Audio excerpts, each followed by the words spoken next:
Welcome, everybody, to the second Saturday's poetry reading.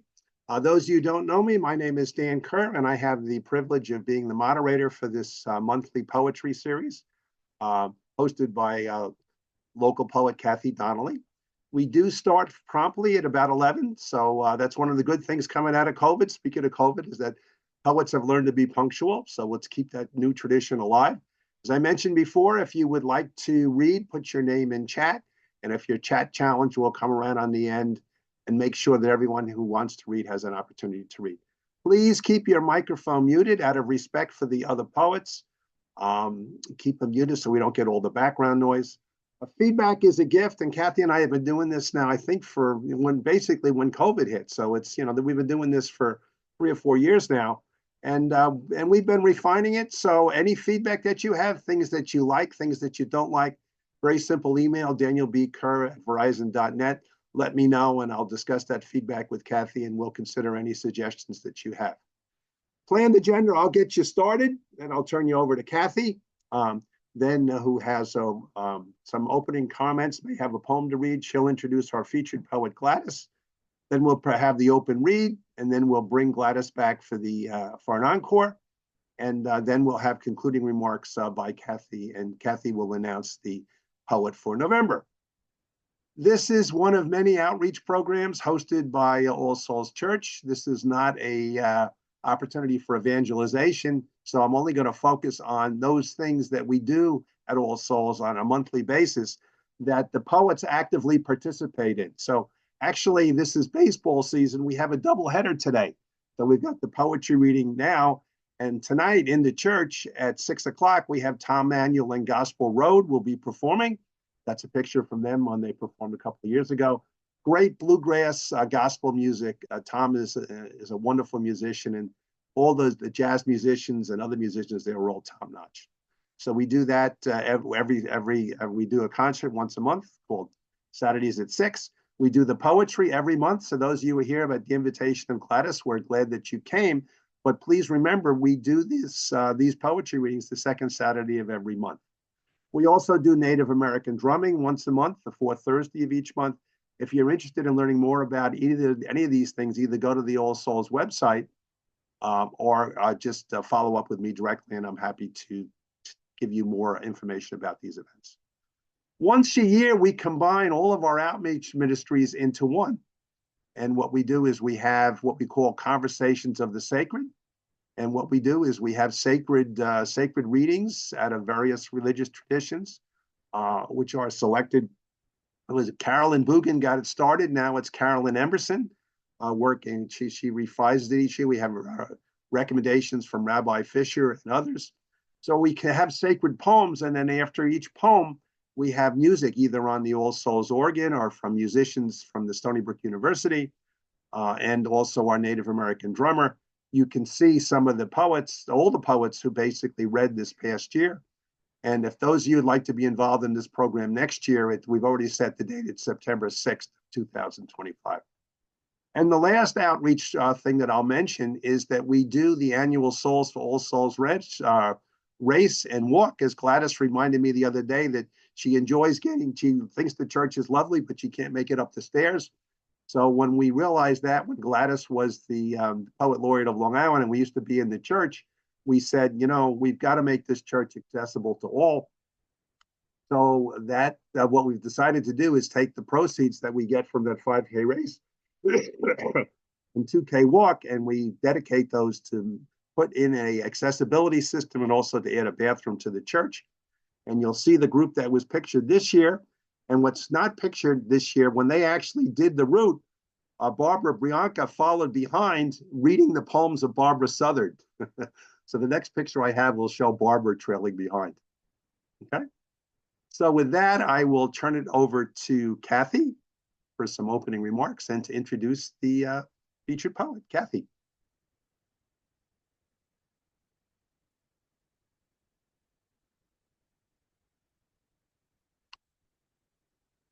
Kathy, we're just waiting for you to put your mic on. I had to get off mute. I'm so sorry. Okay. You are forgiven. So welcome, everyone. This is very special. Gladys Henderson, our reader today. I'm going to start with a poem by John O'Donoghue from a book called Connemara Blues. It's very short, so I'm going to read it twice. It's called Fluent. I would love to live like a river flows, carried by the surprise of its own unfolding. I would love to live like a river flows, carried by the surprise of its own unfolding.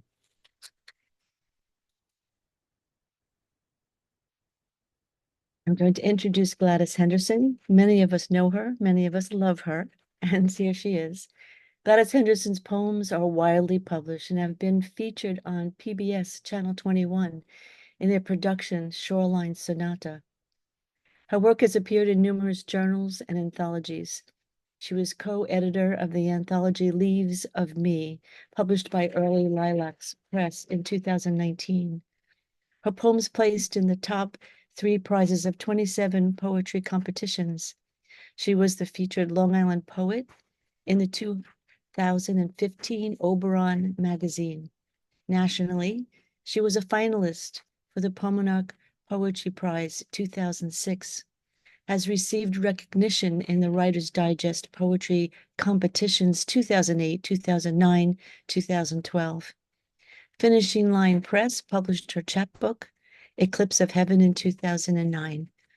She was named the Walt Whitman Birthplace Poet of the Year 2010 and was chosen Poet Laureate of Suffolk County 2017 to 2019. She was also selected by 1964 Pulitzer Prize winner Louis Simpson as a member of his monthly writing group, an honor that she holds near and dear to her heart as he helped her to further develop her craft. We welcome Gladys Henderson.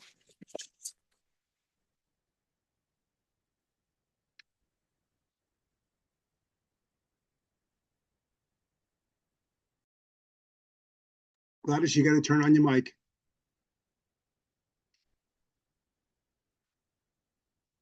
Turn it back on. Just hit it once. Yeah. There you go. You're on. Yeah. Go ahead. You got it. Yep. Well, thank you very much, Kathy. What a fabulous introduction, and I hope that I could live up to everything there. Thank you so much, Dan Kerr, and thank you so much, Kathy Donnelly. And I want to very much thank the parishioners of All Souls Church for their outreach to the arts. That's really wonderful and such a healing gesture for everyone. And I just wanted to tell thank you all for coming. I'm delighted to see you and really I'm very filled with joy for the opportunity to read my poetry to you. I've chosen a palette of mixed poems, of which I've written in the past, and new poems, and I did that deliberately because I'm a little bit self-indulgent. I do like to read some poems. It gives me great pleasure, and great pleasure to all of the people that are here today. So let me go forward. Beneath the oak trees on Ash Place, the last cricket of summer hides in a dark, warm place, calling for a lover. Cold has sought and found his beginnings, remnants of his memories litter the ground. He sings one moment at a time and dreams eternal life. Beneath the oak trees on Ash Place, gardens are dying. Almost without notice, summer is gone, except for the cricket's song. Today, nothing changes the arc of light. It moves as it must, falls behind us, used well or not. No time for the luxury of review. When the minute expires, it cascades as ash, dissolves into a cosmic sea that accepts everything, for better or for worse. Nothing changes the arc of light. It moves as it must, falls behind us, used well or not. No time for the luxury of review. When the minute expires, it cascades as ash, dissolves into a cosmic sea that accepts everything, for better or for worse. I attended a choral symphony at St. Martin's Church in Amityville, and after the symphony, a girl probably 7 years old came up to the altar and started to dance, and both the rector as well as the bishop thought they would die, and I admired that because I felt that was her getting into the music and being part of the pulse of the music, and I really loved her for doing that, and I love the whole idea of what she did.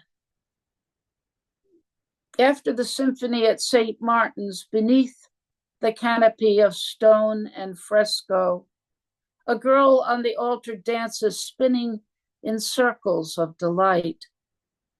Her eyes and feet are young. She does not miss the steps that lead both up and down the marble altar. She is faultless in the pursuit of her joy, spinning to dizzy, singing songs to herself. In turn, she is a bird, an angel, the Madonna, holds on to a hand I cannot see, wants to run home and tell a story that no one would believe. It is wiser for her to keep the secret than to let anyone know for whom she was dancing.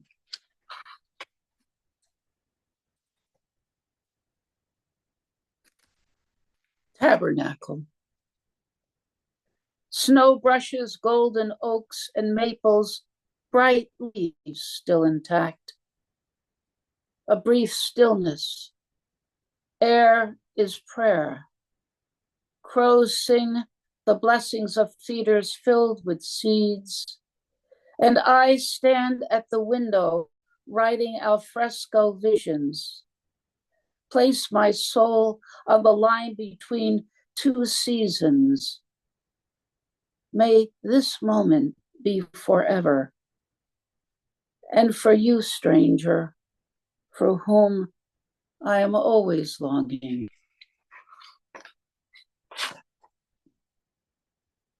For many years, I traveled to Monhegan Island, Maine. It's 10 miles out to sea, an artist population during the summer, and all year, most of the island members make their living by lobstering. Before they discovered lobster, they were people who did cod, but we overfished those areas and the cod went away, but the lobsters remained. All of these next poems were written there.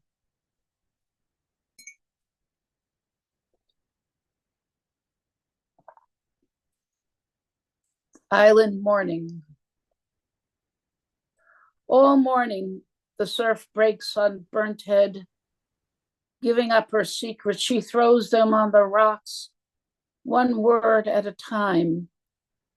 Whispers, cries, a nursery rhyme, the sound of a man's voice. Eggs roll in boiling water. I watch the clock. A voice in my head from childhood speaks. Only 3 minutes. The toast is down. Butter and marmalade sit on a cream-colored plate. I place the eggs in a small white bowl, carry them to the table. Take my knife and break the egg in two. Turn it yolk side up, pinch on grains of salt and pepper, swallow the history of my mornings. The cries of an animal rise from the beach. Someone must love it enough to search for it. Leaves are turning upward. The sky white with rain. Too cold for a stranger to find me. Too far for a friend to walk on unknown ground.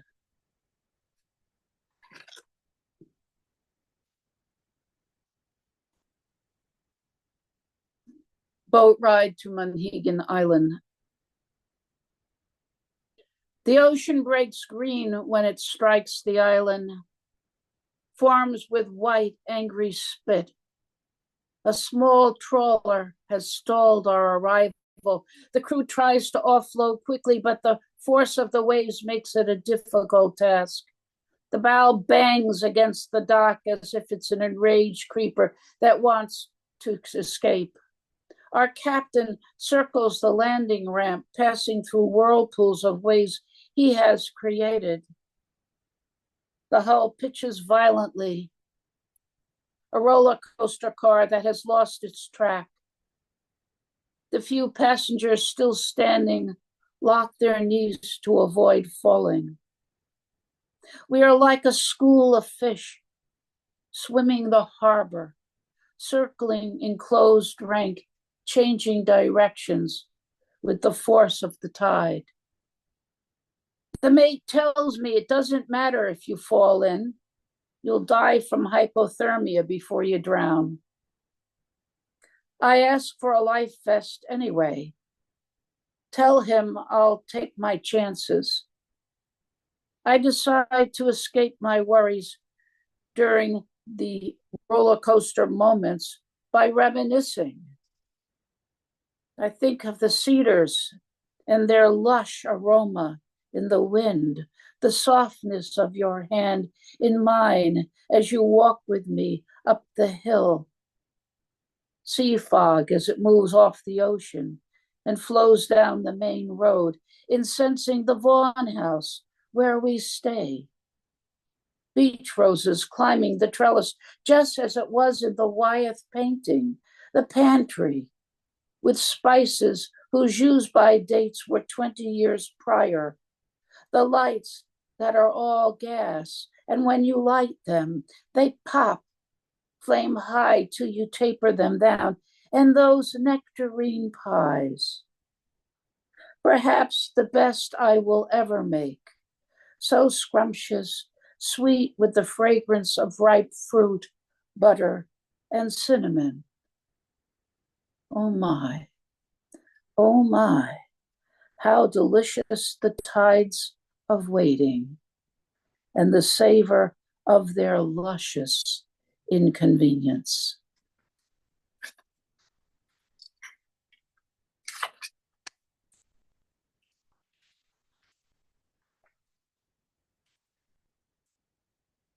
Imprinted.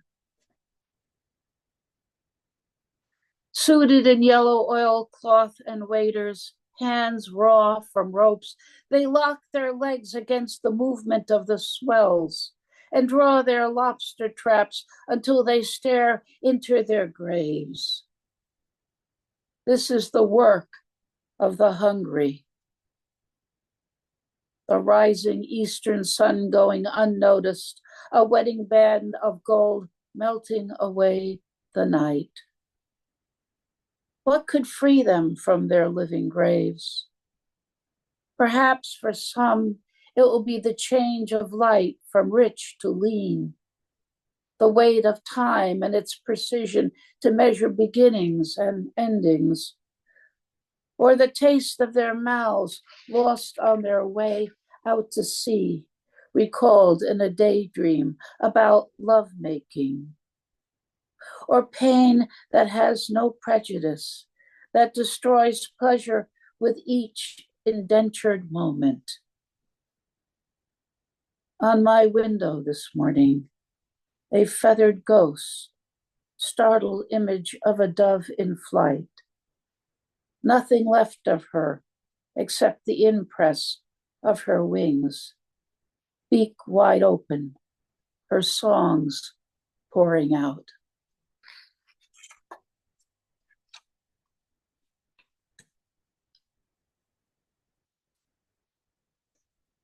Invocation. Early morning, two men struggle towards the sea, beards covered with breath frost, heads capped in lamb's wool, bare skin protected, except faces which gleam crimson as if seduced. In cold silence, they drag a small dory, its bow and keel engraving narrow tracks through unblemished snow. Soon they will leave and enter the liturgy of tides, whose chrism consecrates hands that exchange money for lobsters, skeletons of men gone overboard with their traps. One in the bow, one in the stern. They row in tandem away from warm cottages and lovers, mounting large waves, driving the bow straight into them. They watch as the window of their homes becomes smaller and will turn their heads to steer towards the boat half a mile away. She swings on lines of icy glimmer, covered in ermine mantles of snow. At each draw of the oars, they bow their bodies as if in deep prayer or gesture of servitude to her dominion.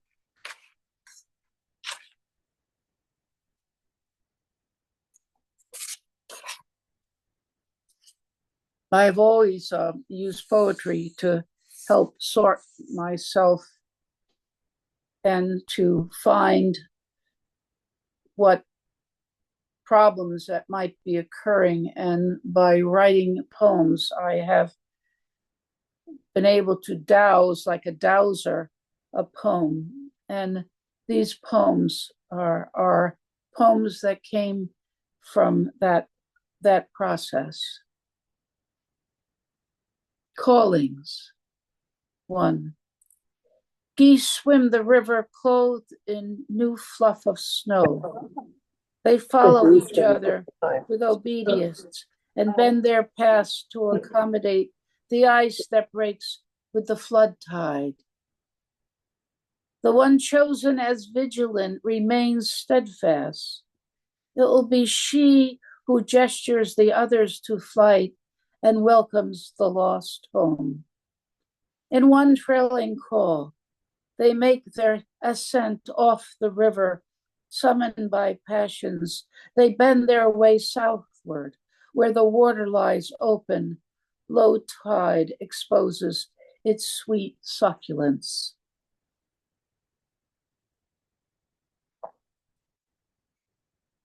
2. In the incense shadows of the colonnade behind the high altar, a nun waits, eyes cast down, hands folded below her scapular, the rope belt of her procession in perfect placement. I do not look at her as I pass by, gesture with my head. No. She bows, nods to me, and runs to catch up with the others. The sounds of her habit, a rush of wings across the marble floor. Easter Sunday, and all of April is in blossom. On this day, nothing remains dead. All things are resurrected. I watch as they leave the cathedral, lined up in rows of 2 black and white habits blowing in the warm spring wind. They will turn southward towards the convent, where a sweetness resides that is beyond sustenance. I go with them, even now.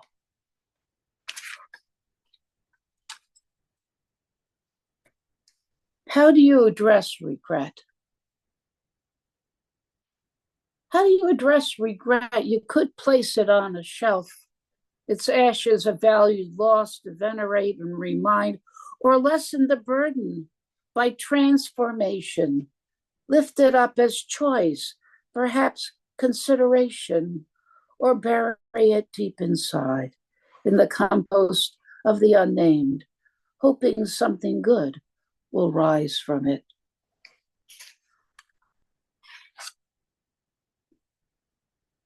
Waiting out the night. 1. From across the lake, a loon's mournful calls, one whose measure is cut into my futile sleep, a welcome guest this evening, as my lover soars away in deep slumber, and I am left alone to face the midnight arcade, its bolt thrown open by searing pain, its transmuted outpourings swimming to the surface, waiting to be caught in the trap nets of my mind's theater. Its skillful web trawls deep into the stratum of my history, leaves nothing unearthed. Haunting images tremor my body, seize all vestiges of peace. 2. Whose faces are these that stare up at me in brutal contempt or surprise, the long line of those who wish more from me than they received? They swim with me across the ciborium of night. Their faces taunt me with their regrets. Perhaps another reincarnation will provide the landscape to repair my failures. Erase the ghosts that walk with me now. 3. No, there's no one to awaken me this evening. No one wishes to see my wounded palms or broken body, or to hear me recite the names of those who excoriated my innocence, rented my hope of salvation to someone who didn't even want it to begin with. I wait for the pain to leave, for sleep to break the cycle. Again, the loon calls. His refrains mend my isolation. At last, I fall free, hold on to its wings, and rise with his songs into healing sleep.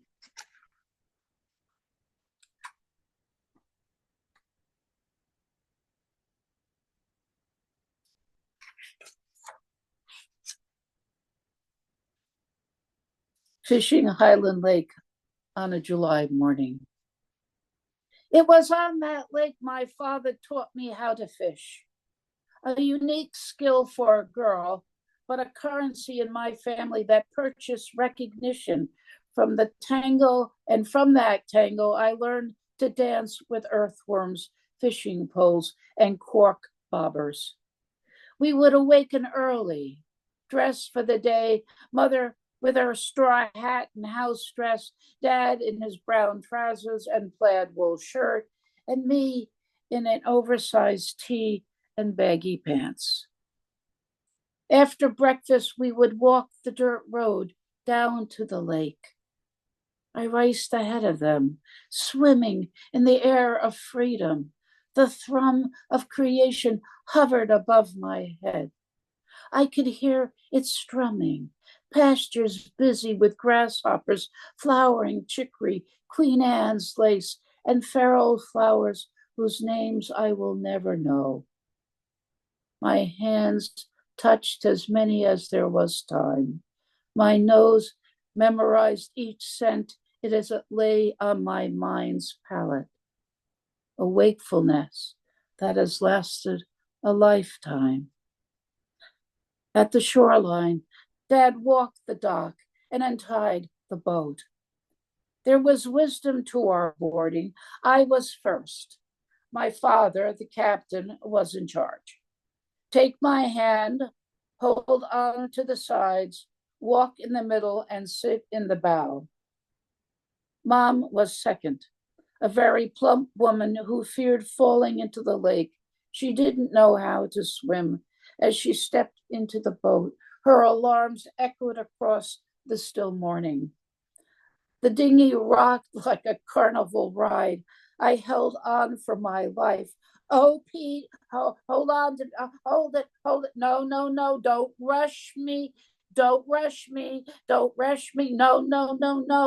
don't rush me. Once she settled in the stern, Dad would stand oar in hand, and with a skillful push against the lake's bottom, we would be afloat. We would gondolier us away from shore into the deeper water, and once satisfied that we wouldn't catch bottom, he'd row us towards small coves rimmed with arrowroot bushes and tall pickerel weed, places where fish were likely to hide. My fingers trailed behind us in the cool water, creating small rivulets with bubbles, lines of a musical score whose notes, like time, dissolve into quiet rest, then disappear. We would float in silence across the tops of water lilies, their creamy white flowers scenting the July heat. I'd reach into the water to catch the blossoms like golden rings on a merry-go-round. Grace notes I place into my mother's hands. Thank you. It was great, Gladys. Such a wonderful journey that you took us on, starting with the beneath the oak tree and seeing all the things that the oak tree saw and describing the change of the seasons. Kind of reminded me of the song by the Birds or the reading from Ecclesiastes, and the girl dancing on the altar, you know, and who she was dancing to. That's a question we'll be pondering for quite some time. And the tabernacle, that beautiful line about the soul, putting the soul between two seasons. Just a very interesting transition there. And those beautiful poems about your experiences in Maine, starting with the voice in your head from your childhood, describing with such clarity what it was like, and that the storm, and describing the being on the boat and the roller coaster, having like a roller coaster having lost its tracks, and never thought of myself in a school of fish, but now I got an image of what it must be like. And the imprinted, the lobster man, and how that's the work of the hungry, and the invocation, you know, the men with their beards. I was thinking of Bruce, what it would be like with a person with a beard, you know, frozen, with frost on it, and the beautiful liturgy of the tides. There's this wonderful spirituality that runs through all your poems, and thinking of the skeletons that had over the years, those lobstermen who have been lost, and the callings of the birds. And the nuns, you know, the nuns walking across the marble floor, and then that beautiful line that all things are resurrected on Easter. That is the great hope of Easter. And where do you place regret? When we do Native American drumming, every drumming session is different, but the Native American drummer always said during the meditation, put behind those things that do not serve you. So that kind of reminded me of that. And that beautiful, beautiful, painful poem about the restless state. My God, I thought of Lady Macbeth when he murdered sleep. Yeah. And that recollection with your father, you know, teaching you how to fish, and the thought of you dancing with worms is what I'm going to have in my head for a while. Felt like we were in the boat with you. I did. So you had to do it, you know. Yeah. Currency. So, and just interesting how you were as a girl, you know, I guess you were a feminist even back then. You know, if the boys could do it, you could do it too. Exactly right. I mean, I didn't even know there was a difference, Dan. I the first time I realized that men or boys had better advantages was when I asked my minister if I could become an acolyte. And at that time you couldn't. And he said to me, "Oh no, sissy," that was my nickname. "You can iron the fair linen on the altar and polish the candlesticks, but you can't be an acolyte." Well, in the Episcopal, that was settled long ago. So yeah, well, no, I was Episcopalian. But well, at the beginning, it was not that way. Yeah. It broke my heart. Yeah. Broke my heart. So hopefully, you know, we're more inclusive now, where we've led by Mother Ann Plummer for many years. Women's have become priests. We are. Yeah. Much more. So that's great. So Gladys and I will move on from our theological discussion, how it interacts with feminism, and we'll move on to the open read, and we'll call Gladys back for an encore at the appropriate time to her wonderful reading. So for those of you who are with us for the first time, and for those of you who need a refresher, I have the names in chat, and we've got 1, 2, 3. We've got 12 people that have already put their names in chat. So if you're not one of those 12 people, please go ahead and put your name in chat. We'll find a way to get at the end, after we've gone through the first 12, we'll see if there are any more, and we'll give you all an opportunity to read if you want. Please keep your microphone muted. There was one microphone, I'm not going to name anyone by name, but there was one of you who your microphone kept coming on and I kept having to shut it off. So keep your microphone muted until you're called upon to read. And Kathy will close the program, and let's see how it goes. We're supposed to go to 12, but the wild card is how many want to read and how long the poems are.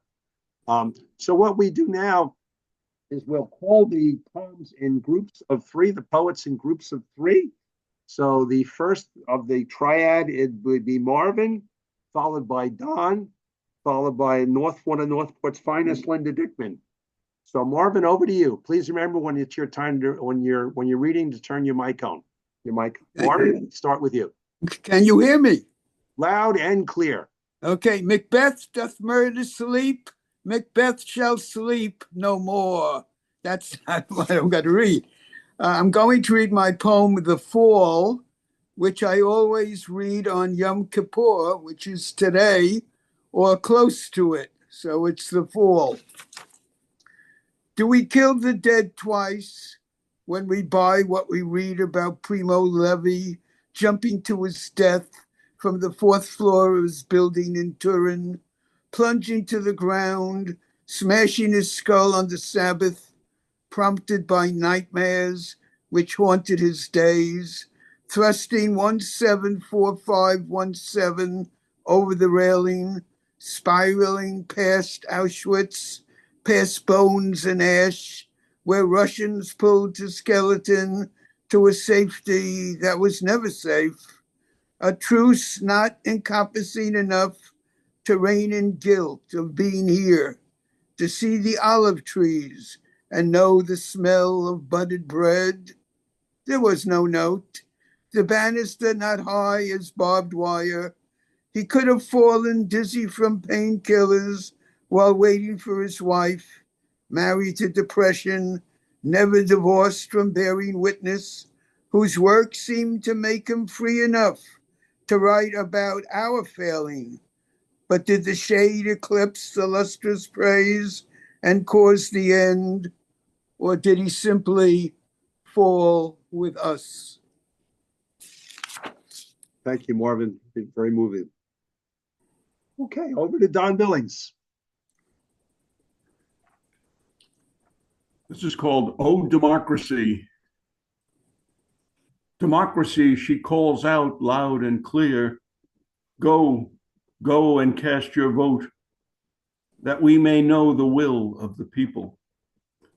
Oh democracy, our ideal, that all may have a say in the governance of our land. Our democracy, how fragile, undermined by ignorance, compromised by self-interests.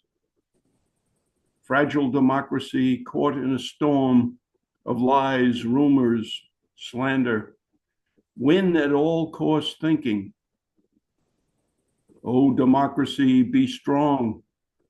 Go, go and cast your vote, have a say, choosing who is best to lead the way.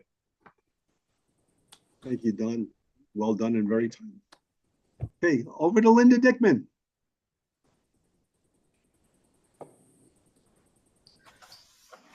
I am so thankful to have been able to be here for Gladys. And I'm also thankful for the 2 poets that came before me so I could recover, because it just moved me to tears. Unbelievable, Gladys. Okay, this is called The Valentine Bears, and it's from my new book called The Librarian, A Life in Picture Books. The Valentine Bears, for my own soft bear, for Eve Bunting. Mr. and Mrs. Bear rarely shared a winter day. Hibernation got in the way. Mrs. Bear set the clock for 1/2 winter, Valentine's. She planned a special waking time. The alarm went off. Mr. Bear just kept snoring. She went off to do her choring. Stored up his favorite fresh-made jam, strawberry and peanut butter, smooth and merry. Wrote a poem or two or three about the love that came to be years ago between he and she. Placed the poems, set the table, went to wake him up. No luck. He kept snoring, covers tucked. She tugged his ears. She kissed his eyes. Nothing. All she heard were snorts, mumbling strange new words, all sorts. She couldn't wait. She went outside, filled a tin with icy stream, went back in to disturb his dream. He popped up. Surprise, surprise! She spilled the water on her dress. They both helped to clean up the mess. Laughter shared the day, so sweet. Peanut butter, jam, and chocolate too. Kisses and hugs, kisses, poems, and hugs a few. Back to sleep until the spring, their first Valentine's success. Smiling, snoring, together, pressed. Thank you. Okay, next group of three, we have Virginia Walker, JR, and then Mike Daly. So Virginia, over to you.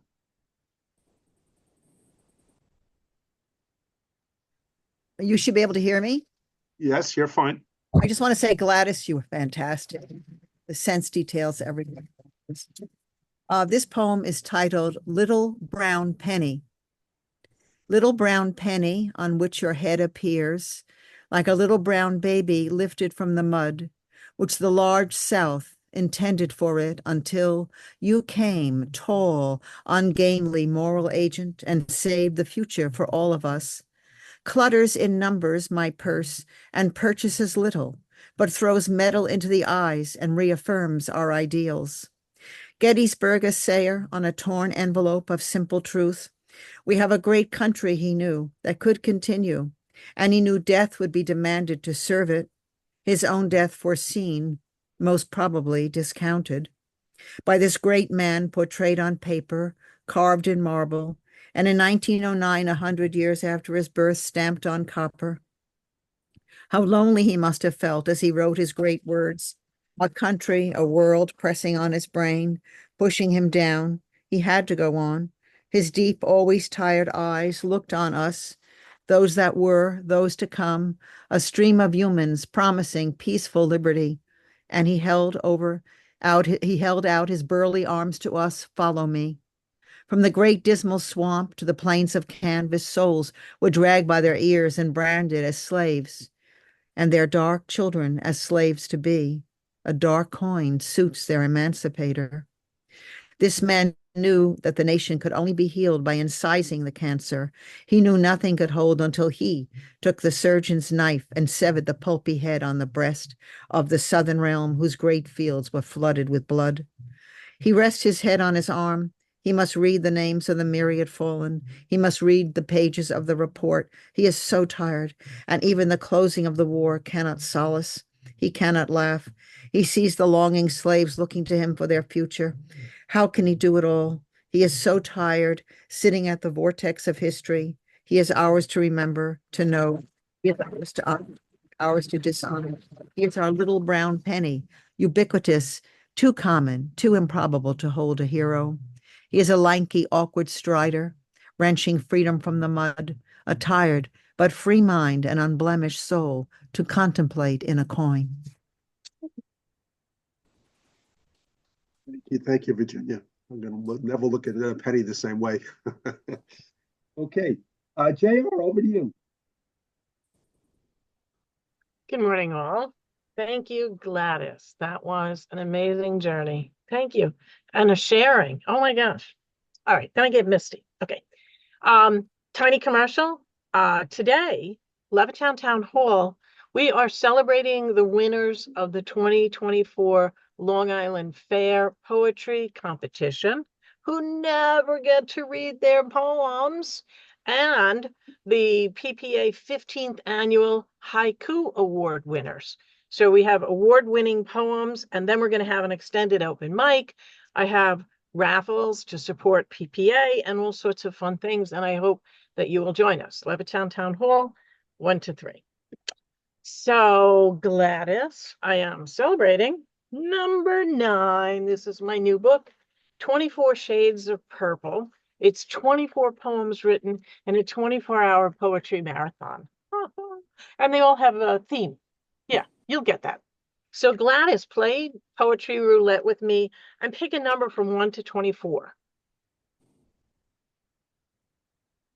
Gladys, you got to put your mic on so she can hear you. Yeah, I tried to read your lips, but it didn't work. Is that 4? Gladys, Five. try to get 5. get I got it. I got it. I read her lips. It's 5. Right. Okay. Here we go. Midnight mission. I have never had a manicure. A budget thing, yes, and also a time thing. I embrace crazy daisy days, so usually I'm doing my nails around midnight. No salons open then, so it works into my schedule. Know me, you know my nails are long. Sometimes too long between trims and polish changes. When I type and everything is numbers, I recognize it's time. It's time now, but I know it will take me a while to decide on a color. My polish collection is massive, divided into seasonal, summer light, winter dark, cream frost, glitter, iridescent, mild wild, trendy, sassy, mirror, matte, and almost all a shade of purple.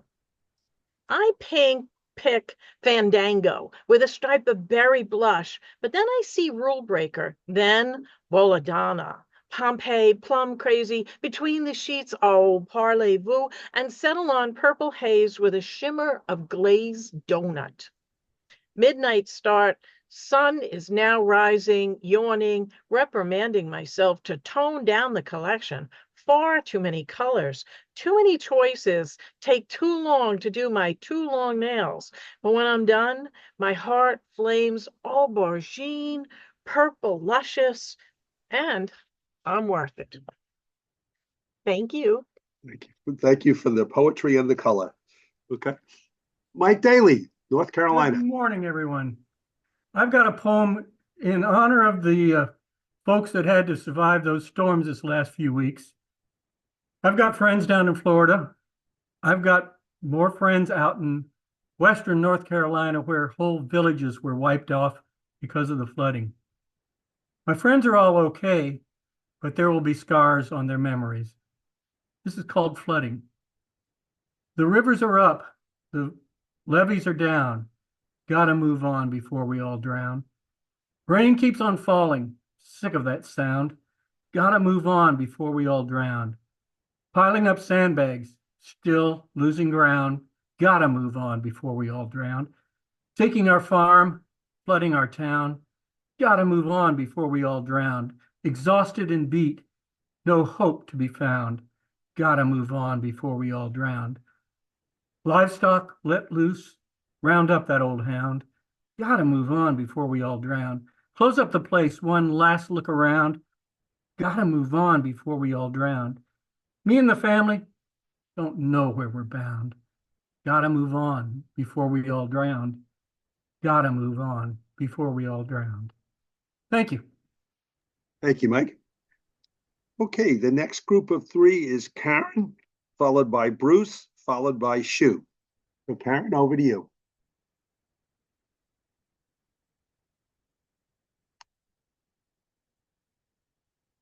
Karen, you just have to turn on your mic. It's probably a microphone. There you are, you're on. Okay. Thank you, Gladys, for your luminous poetry. Just so touching and so happy to see you. The poem I'm going to read is from my book, Black Paper Album, and I'm reading it on this Yom Kippur in memory of my mother. Lost keys. My mother didn't look back.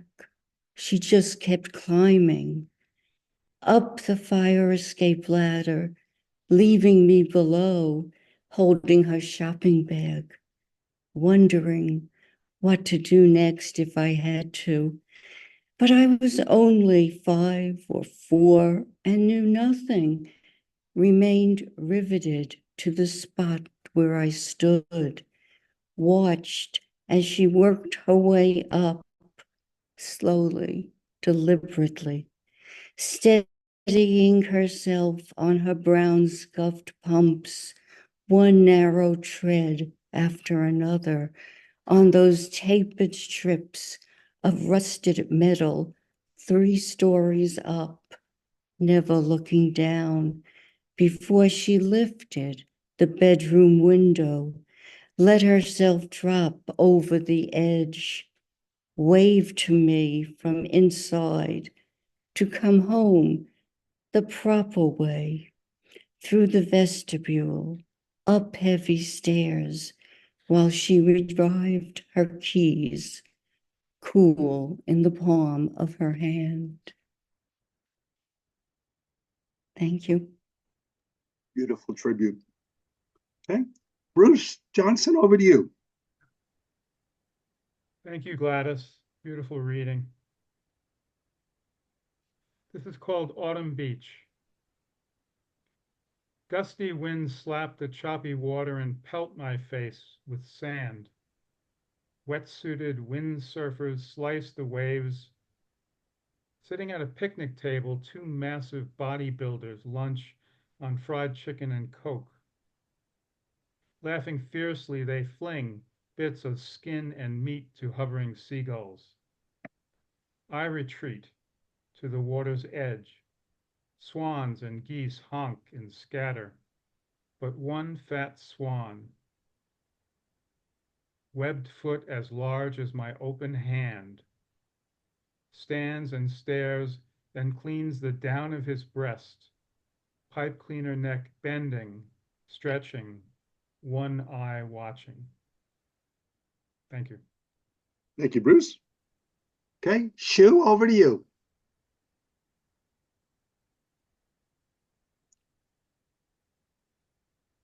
Good morning, everyone. So glad that such a lovely Saturday morning and see so many friends here. My title is No Pen to Feel. Recently with such a lot of things going on, the sadness is so heavy surrounding the world. So this is for everybody who feel that sadness. No pen to feel. I sink my sadness into sea. It bitters the water, turning the ocean a deep blue. I bury my sadness under the tree. Its roots soaking tears, bearing sorrow on bare lines. I toss my sadness to the cloud. It darkens the sky. The sun, depressed, sweeps silently. I hide my sadness behind the moon. Saddened stars lose their brightness, shrouded in the quiet of night. I seal the sadness in my heart. Together, they turn to stone. No pain to feel, no pain to end. Thank you. Thank you, Shu. Well done. Okay, the next group of 3 is James, our friend, another poet from North Carolina. And James, we know we can't see you, but we can hear you if you turn your mic on. So it'll be James, followed by Dan Kerr, and then followed by Claude. James, over to you. Can you hear me? Yes, we can, James. Go ahead. The name of the poem is God Gave Humans Ability. God gave us ability to create crimes. Each one of these are breaches of law. Breaches have been assigned penalties. Penalties are designed to be equally applied. Penalties are to prevent crimes from occurring. Trump was convicted of felonies 34 times. Therefore, Trump has been a convicted felon. Convicted felons cannot either be successfully vetted or pass a national agency check by Office of Special Investigation. He cannot join the military, cannot be able to vote, or ever be able to receive a security clearance. He is in violation of Declaration of Independence, Constitution, and amendments and Articles of Confederation. These items are created to prevent a person from being president of the United States. It should be properly enforced. So help me God. Amen. Thank you, James. Okay, next poet is Dan Kerr. And this poem is dedicated to Linda Dickman and David Dickman because it's a poem that centers on Northport And it's also dedicated to Gladys, who all of her reference to spirituality and the obvious effect of the nuns on her. And it's dedicated to you all. I mean, there are many poets we revere, and the poet most revered in Northport is Jack Kerouac. So this poem appropriately is called Jack Kerouac and the Nuns of Northport. And it describes my experience going to St. Philip Neri Grammar School in the 1960s, when the country changed, the church changed, and I changed as well. So here goes, Jack Kerouac and the Nuns of Northport. Northport of the 1960s had Gunther's Bar and St. Philip Neri Church and School. From his bar stool at Gunther's, Jack Kerouac guided the beatniks. From their perch overlooking Northport Village, the nuns of St. Philip's guided me. Bob Dylan sang, "The times they are a-changing," and they did. For the nuns, for me, for the Catholic Church, and for our country and the world as well. The nuns got me at 6. I arrived wearing a big white tag with my name, phone number, and address. The kids were all in uniform, and the nuns were all dressed like penguins. While Mother Superior blew her whistle in Northport, Pope John opened Vatican II in Rome. As I learned to hide under my desk to avoid nuclear bombs, Rachel Carson published Silent Spring. The Mass was in Latin, and I learned about purgatory and hell. Martin Luther King shared his dream, and many dreams died in Dallas. Pope John declared the Jews did not kill Christ, and I received my first Holy Communion. The Beatles invaded the US, and Nelson Mandela was banished to Robben Island. The Mass changed from Latin to English, and the priest began to face the congregation. Miniskirts first appeared, and Malcolm X disappeared. I received my first communion, and Vatican II said we should study the Bible. Chairman Mao led the Cultural Revolution, and Star Trek boldly went where no man had gone before. I discovered girls and an occasional tightness in my pants. Christian Barnard transplanted a human heart, and Israel put a stake in the heart of the Arab world. I became an altar boy, and my brother volunteered to fight in Vietnam. Martin Luther King was killed in Memphis, and the Tet Offensive killed the US in Vietnam. Russian tanks rolled into Czechoslovakia and crushed the Prague Spring. I heard a nun curse the day Nixon was declared the victor over Humphrey. Some nuns changed their habits, showed their hair, and began using the name their parents gave them. Many of the older nuns remained the same. As the country divided, so did the nuns. I discovered booze and dreamed of going to Gunther's. Neil Armstrong walked on the moon, and Teddy Kennedy drowned Mary Jo and the dream of another President Kennedy. I discovered Che Guevara, Jerry Rubin, Saul Alinsky, and Arlo Guthrie. My brother was dragged to Vietnam for a second tour. On my religion midterm exam, I explained how Joe Namath was like Christ as the New Testament New York Jets defeated the Old Testament Baltimore Colts Super Bowl III. Hare singled the age of Aquarius, and Jack Kerouac died. Before he died, Jack declared, "I'm not a beatnik, I'm a Catholic." In 8th grade, we celebrated the first Earth Day and the loud guns of Kent State killed in 1960. The day after the shooting, we gathered in prayer at the beginning of my math class. Sister Eleanor kept her old habit and never changed her name. She asked if we had any prayer intentions, and I raised my hand. For the young students gunned down by the fascist National Guard, we prayed to the Lord.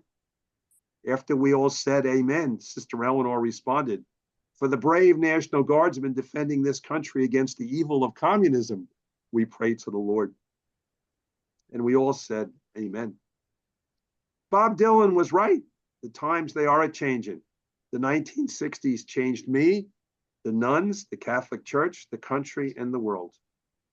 More than 50 years gone by, I thank the nuns of Northport for guiding me through the changes. I often hear their voices in my head and in my heart, especially when I step into Gunther's for a beer.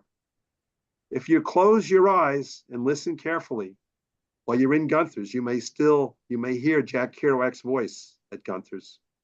He shared Northport with the nuns of St. Philip's in the 1960s. Thank you. Okay, next, thank you. Next we have Claude. Claude, over to you. Well, we learned a lot about Jack Kerouac and Primo Levi today, didn't we? I think Primo Levi really was taking care of his two grandmothers, the two grandmothers of his wife and him.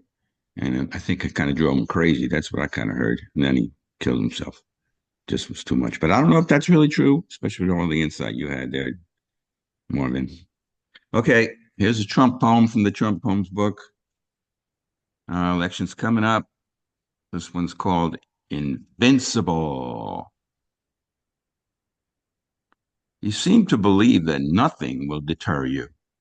No obstacles will appear, blocking your oblivious faith in how you will fare against all enemies. You are brave and strong. There are no superior forces that might possibly linger in ambush above you. You always seem clearly, powerful, and fierce, your body hard, your virtue perfect. There's no way you will meet defeat without breaking its back or stewing its meat. Omniscient and true, others may struggle, but never you. Sunshine reflecting off the facets of your vibrant fortune. You will forever succeed, unimpeded by doubt, until the sky freezes over a cracked Arctic blue. Thank you, Claude. Okay, we have two more people so far that have put their name in chat. And again, we'll get the others a chance to read if they like. So David Dickman, over to you.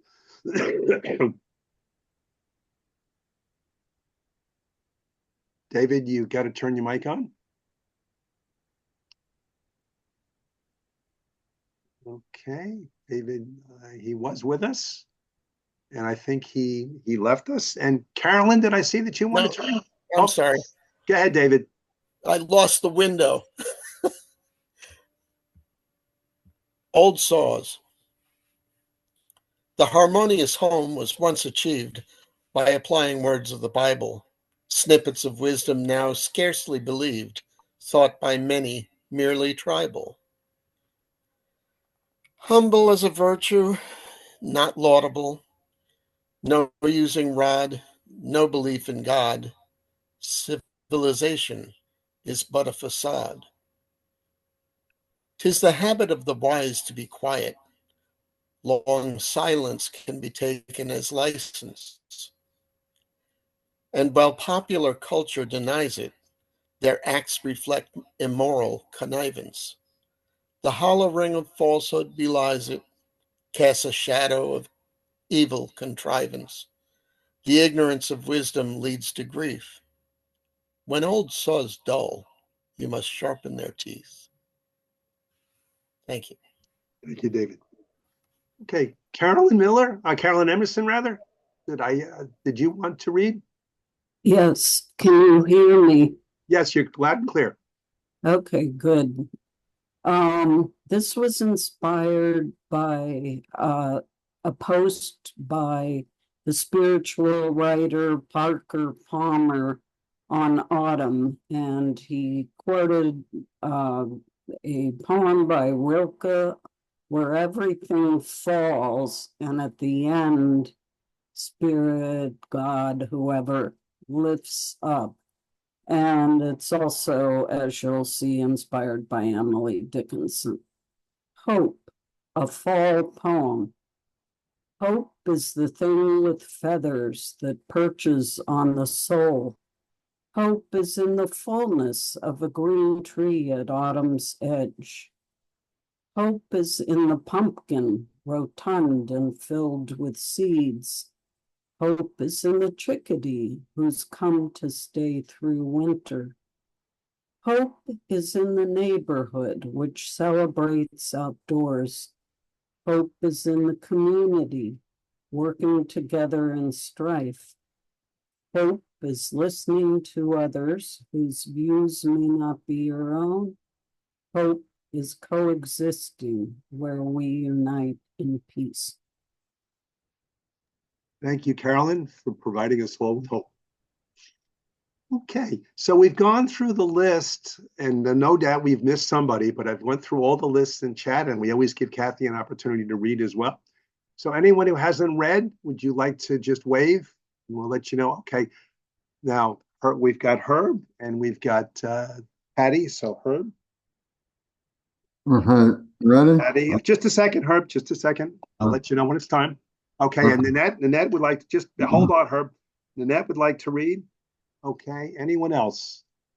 Okay, so we're gonna go in a group of three. We're gonna go Herb, Patty, and then Nanette, okay? So Herb, over to you. All right, you ready? Okay. Gladys, I loved your reading, and your story about being an acolyte reminded me of a story when I was 9 years old, the fourth grade. Sister Josita took us to the church to be at Mass, and we, came time to sing. I sang as loudly and devoutly as I could. Sister Josita came over, tapped me on the shoulder, and I thought she'd be, oh, that's so devout, very good, her. She tapped me on the shoulder and whispered, just mouth the words, okay? Oh, boy. That happens even when it's happy birthday. Everybody sing happy birthday, except for you, Herb. Anyway, here's my poem. In fact, the title is Latin. Spiritus Luna, like notes sung to shatter the heart and cleave its crystal life apart, the autumn moon conjures your ghost from out my memory's demon host. Sadly I brood in solitude over your beauty, too far from me. I'm splintered from your frozen entrance. My mind lives, though nothing makes sense. My heart's dark hearth cracks, caked in ice. My soul spies devils casting dice. Sadly I brood in solitude on your beauty, too far from me. Pathetically I ask heaven, I loved, now this. Is love a sin? The darkness fills with phantom laughter. Just to love her's not to have her. Sadly I brood in solitude on your beauty, too far from me. Thank you. Thank you, Herb. Well done. Okay. Patty, over to you. Okay, thank you. I want to say to Gladys how much I enjoyed hearing you today, and your images were delightful. The girl dancing on the altar will stay with me. The sound of your mother getting into the boat will stay with me like those white water lilies that you handed to her. So thank you. They will stay in my mind. We just heard a story of a young man when he was 9. This is what I looked like when I was 5. And it's entitled Cowgirl. I thought my kindergarten teacher told us to dress for Halloween on Tuesday and to bring our lunch money on Thursday. But my mother tried to convince me that Halloween was not until Thursday. I was determined to do what the teacher said, and so I came to school dressed as a cowgirl on Tuesday. Fringes on my shirt, hat on my head, lasso dangling from my belt. When I realized I was the only one in costume, I hid my tears in the girls' bathroom in the basement. Mr. Dykeman, the school janitor, gently coaxed me out of the stall, dried my red face, and walked me back to kindergarten. And for the rest of my years in Franklin Elementary School, I felt he was watching over me.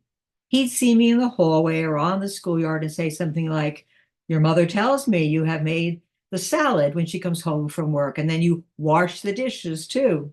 I smiled when I saw him. A big man with a big voice, Mr. Dykeman would shovel coal into the furnace and keep the red brick building warm.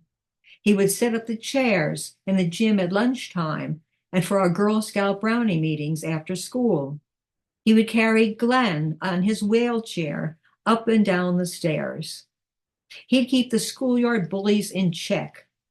He was the first of my fantasy fathers, a father who made me feel safe. Thank you, Patty. It's like you just described the guardian angel. Okay, good. Thank you. Danette, over to you. Good morning. Thank you so much, Dan and Kathy, for running this really wonderful place. And I'm so glad I heard Gladys today. God, you're just so wonderful, Gladys. I mean, I was crying too through most of the poems. I just have a short one. It's a haiku.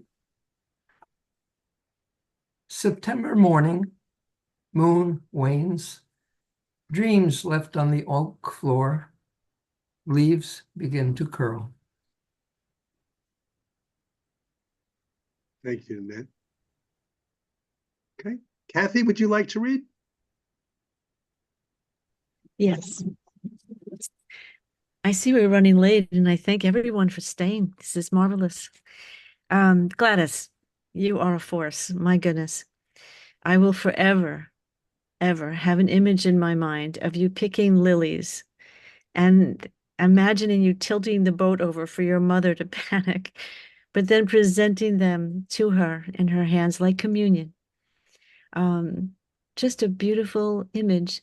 But I also want to say that throughout your poetry, there's this independent-minded girl who's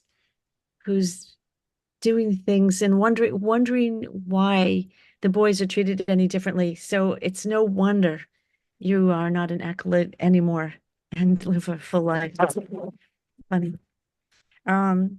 So Sunday I was driving home along Southern State Parkway, and the traffic slowed down. It was heading for a stop. I don't know why.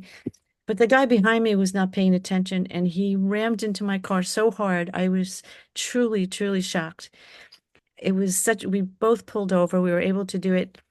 We exchanged addresses and phone numbers. And interestingly, we didn't wait for police to come by. It was so jammed packed, we couldn't imagine a police even getting to us. So we both went home. I went to the station. He called me every day to see what kind of fee I would be charged to repair my car. He admitted it was his fault over and over and over again. And Brian down in Stony Brook gas station said, "You don't owe me anything. Your car's fine." Amazing. It just needed a piece put back into place. And I told him this honestly. And so this fellow who hit me just said, "I have to send you money." And so he's sending me a check for $100 for dinner, because I think he's in a bit of shock. So we can treat each other with compassion, yes, and understanding, and not get hurt sometimes. So I wrote a poem called Suburban Police, and it's about attitude. As I passed by two police officers, I overheard the one complaining to the other, "This accident, car versus telephone pole, needn't have happened." Add another sign, curve ahead, speed limit to 10 miles an hour, slippery when wet, no napping while driving, his partner suggests.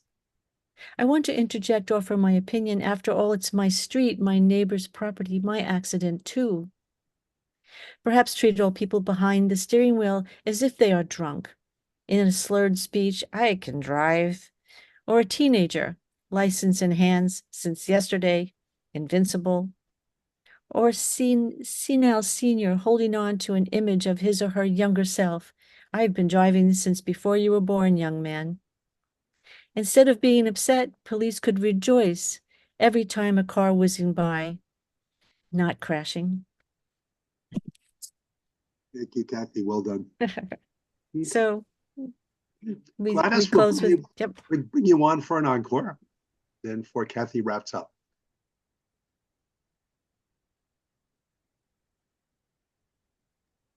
There you go. You're on. Yep. Thank you.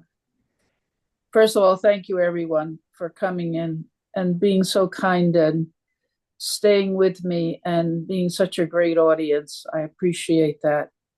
And I would take time to thank all of you personally, but I'll give you a big group hug right now, and I'm hugging you big time, every single person that you should feel that and feel that love. Reading the signs. Wind this late September morning tears branches with a rage that threatens. Even fishermen have decided to remain ashore, their skiffs like balsa wood toys, easily blown off course, the founder in the coils of the furious snake the lake has become. I listened for the loon last night. Not one made his call, nor did the females, with their reassuring refrain, confirm that they were not lost to each other. Mallards, too, have started their journeys. Only a few are left. One cried outside our cabin half the night. Perhaps a lonely Rip Van Winkle that has awakened and all has changed. With the journey ahead of him, he might need to fly alone. Leaves have started to change. Reds, yellows, mahogany, variations of chartreuse. Soon all will break into their unique colors. Once again, they will enter the great wheel of beginnings and endings. I along with them.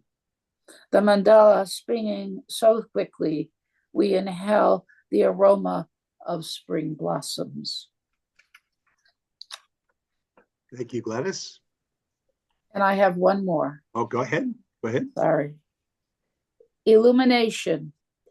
Oh, how sweet the silence of heaven's perfectly crafted stars, flawless, obedient, their rainbow of colors a prism for the Creator's voice. Oh, how sweet the sound of heaven's light when it descends with benedictions into this beautiful life. Oh, how sweet the silence of heaven's perfectly crafted stars, flawless, obedient, their rainbow of colors a prism for the Creator's voice. Oh, how sweet the sound of heaven's light when it descends with benedictions into this beautiful, brief life. Thank you. Thank you. Kathy, over to you for some closing remarks and announce the next poem. I think I would just like to tell Gladys that I very much look forward to your next book, and I hope it's in the makings. Thank you, Kathy. Truly, I mean, these poems need to be recorded. You got half the people crying their eyes out, Glad. You know, really. Thank you. Quite a reading. We have Chris Caviar for next month. He's a unique person. Yeah. Met him with Deborah Hauser down on the South Shore, and so excited to be reading for us.